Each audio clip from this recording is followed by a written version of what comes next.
Hello, welcome to Libra Philippines. So, ito yung reading natin for Libra. Sun, Moon, Rising, Venus, and Jupiter Libra. Take only what resonates, guys, ha? Hindi ito magre-resonate sa lahat, unfortunately. Hindi ko talaga makakuha lahat ng energy ng Libra sa mundo. Okay, so, kung hindi ka pa nakaka-subscribe sa ating channel, yan, ma-appreciate kung kayo ay magsusubscribe. Ma-appreciate kung kayo ay mag-hit ng like and notification bell. Yan, sana ay mag-comment kayo dyan sa baba. Sobrang natutuwa ako sa mga nagko-comment at papakita kasi ng malaking suporta. Okay, so simulan na natin. Anong meron sa mga Libra?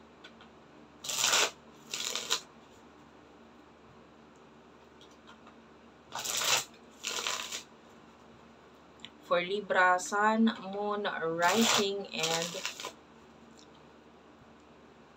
Venus, Jupiter, Libra. Let's start your reading.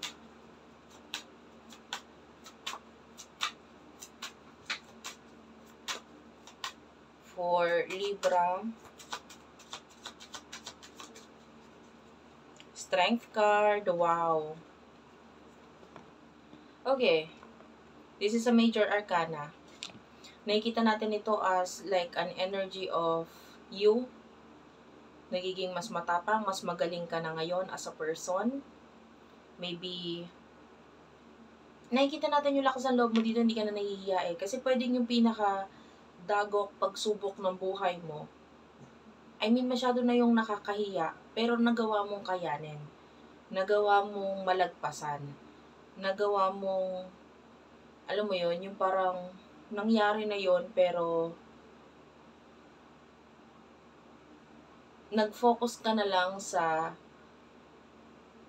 sarili mo. Kung paano magiging mas malakas pa, paano aayusin yung mga naging magulo sa buhay mo. Well, nakikita natin, although sabihin na natin ngayon, Knight of Swords, this is you eh. Palaban ka na talaga eh. Marami ka na kasi pinagdaanan sa buhay. Hindi ka magiging ganyan kung hindi mo napagdaanan yon. So somehow, naging helpful yon. Nakatulong yon para sa'yo. Nakatulong yon sa mga tao sa paligid mo. Para Three of Wands, magkaroon ng growth sa'yo. Diba? Kasi dito sa mundo, yung mga problema, yung mga pagsubok, talaga namang nagiging way yon para magkaroon ng growth sa'yo as an individual. Diba? And yun yung nakikita natin. Mas malakas ka na ngayon. Ace of Cups and the Star is at the bottom of the deck. Yung iba, may mga bago ng nagugustuhan ngayon. I don't know, it feels like you are in love. You are in love, you are, or yung iba sa inyo, kung wala kang kakonek, maybe you are in love with yourself. In love sa improvement na meron sa'yo ngayon. Diba? So, sino tong person na kakonek mo pagdating sa love?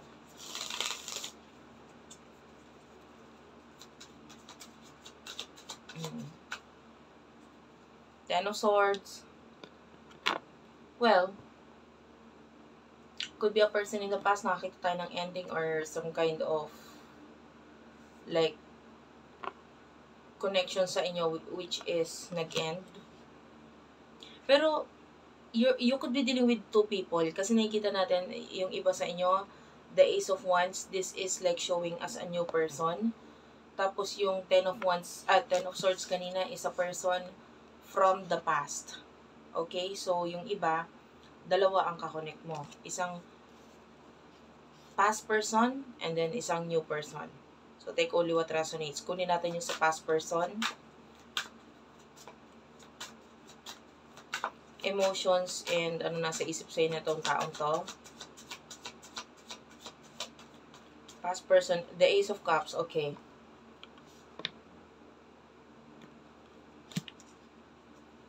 Clarify natin what's with the Ace of Cups.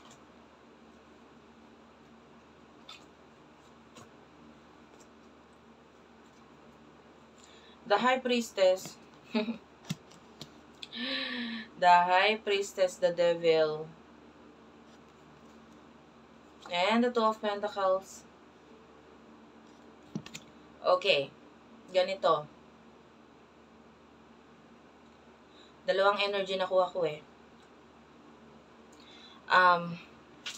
Yung iba sa inyo, if you're dealing with a past person, nag-end yung sa inyo, like, maybe this is an ex. Tapos may kakonek kang bago, may kakonek kang iba. Nakikita ng person na ito, or maaaring kilala niya yung kakonek mo, no? Nakikita ng person na ito, na yung new person mo, is talagang gusto ka, talagang mahal ka. Kumbaga kahit siya, nararamdaman yung energy na yung person na kakonect mo ngayon na bago, masasabi niyang talagang sincere yan sa'yo. Okay, nagigets mo? If this is an ex, yung iba naman sa inyo, maybe this is a person in the past, nag-end yung sa inyo, nagre-resurface siya ngayon as a new person. Dumadating siya ngayon as a bagong person sa buhay mo.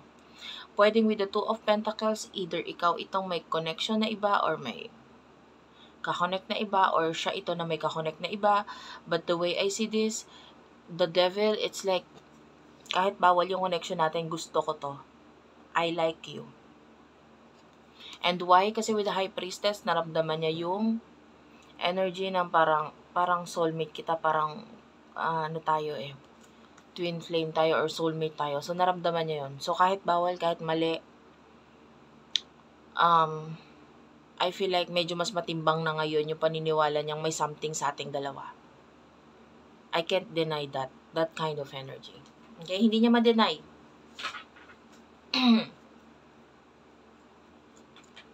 So, what will happen in the near future for you?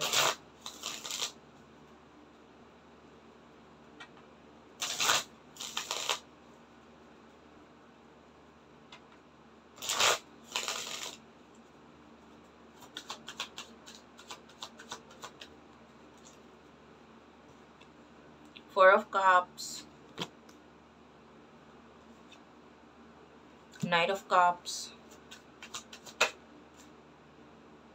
Page of Cups, well, a lot of cups there, Cancer, Scorpio, Pisces. Tapos at the bottom of the deck, you do have here the Ace of Swords. Ikaw may choices in the future. You do have choices. So, yung iba sa inyo, there's a person na pwedeng dumating sa buhay mo, and this could be someone na magpapakitang gilas, could be someone na mas bata sa'yo, or kung hindi man, could be someone na you feel like parang bumalik ka sa pagkabata mo, like teenager years. Yung iba naman sa inyo, there's just a child na involved sa connection na ito, and nakikita natin yung because of this, pwedeng hindi ka sigurado. Kumbaga, kung babalik itong person na ito from the past, hindi ka sigurado kung tatanggapin mo or kung okay pa ba kasi may mga child na or children na involved. So, yung iba ganon. Yung iba naman, pwedeng meron lang offer or alok sa'yo, and I feel like pwede mag-alangan ka dun sa alok because I can see that maybe you already knew or alam mo na, feel mo na may something dun sa alok nitong taong to. Kasi hindi siya mag-aalok ng ganun kung wala eh. Yan. And whatever happened na nag-end sa'yo, like pwedeng in a person na to, parang tutulungan ka niya makamove on ng tuluyan dito. Seven of Cups is here. Yeah, you do have a lot of choices in the near future. So, thank you for watching, guys. Hopefully, nakarelate ka, nakaresonate ka, nakuha mo yung energy sa'yo. Nakuha mo yung messages sa'yo. And please do like and subscribe, guys. I love you all, and bye-bye.